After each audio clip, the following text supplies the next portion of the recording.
Қайырлы күн, құрметті әріптестер. Сіздермен бірге Қарағанды қаласындағы химия-биология бағытындағы Назарбаев зияткерлік мектебінің физика пәні мұғалімдері Бейсенбекова Майя Сағындықовна және Әбубәкір Айерке Сәбитқызы. Сіздерге бүгінгі ұсынатын видео дыбыс толқындарының қасиеттері. STEM оқыту оқушылардың ғылыми зерттеушілік, инженерлік техникалық, математикалық дағдыларын дамытуға бағытталған. Ең бірінші STEM оқыту технологиясын артықшылығын айтып кетсек, пән бойынша тақырыптар бойынша кіріктіре оқыту, ғылыми техникалық білімді күнделікті өмірде қолдану, білім алушылардың сыни тұрғысынан ойлау және мәселелерді шеше білу дағдыларын дамыту, оқушылардың өзіне деген сенімін арттыру, белсенді коммуникация және топтық жұмыс. Ал оқу мақсаттарына келетін болсақ, ең бірінші фактілер мен бақылау деректері бойынша өз көзқарасын дәлелдей білу, ғылыми идеяларды, бақылаулар мен эксперимент нәтижелерін пайдалана отырып қорытынды жасау, және ең соңғысы толқынның негізгі сипаттамаларын анықтау және толқынның жылдамдығының оның жиілігімен және ұзындығымен байланыстыратын формуланы қолдану. Инфрадыбыс дегеніміз не, және ол адам денсаулығына қалай әсер етеді? Инфрадыбыс жиілігі өте аз, адамда әсер етеді, жүрегі айниды, басы айналады, құсады. Дұрыс. Это звук, который не воспринимает человеческое ухо, это больше 20 тысяч Гц. Где она используется в медицине, чтобы победить, например, раковый клетку. Хорошо.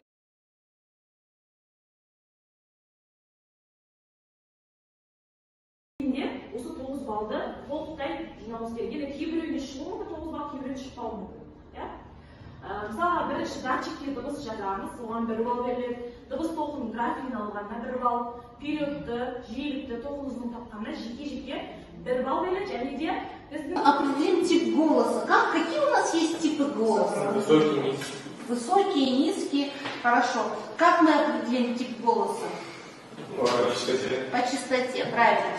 Потом там будут вопросы, вы должны будете ответить на эти вопросы. Если вы правильно отвечаете на 2 вопроса, получите 1 балл и сделаете вывод. Если вы все это сделаете, максимально за урок вы должны заработать сколько? 9 баллов.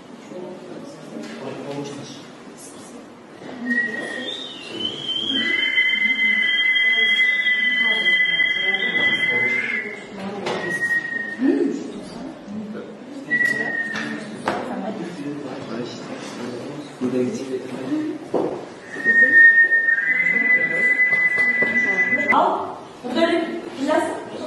106 бізде диапазоны 80 мен 350 Гц арасында жатыр ғой. Бұлтында бас болады. Ал сіздерді 860. Қайсына жатады сонда бізде? Сопрано.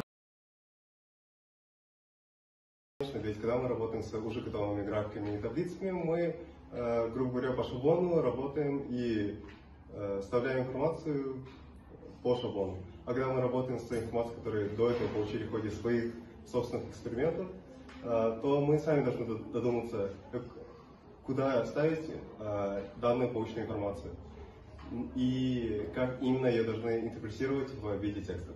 Әрине, иә, формулалар мен теоремаларды жай ғана айтып қоймай, оны іс жүзінде қолдану физика сабағын әлде қайда қызықты қылады. Одан бөлек, өмірлік жағдайларға негізделген есептерді шығара отыра, біз физиканың өмірде қалай қолдану керек екенін білеміз, ол бізді көпті білуге ынталандырады. Иә, сөзсіз.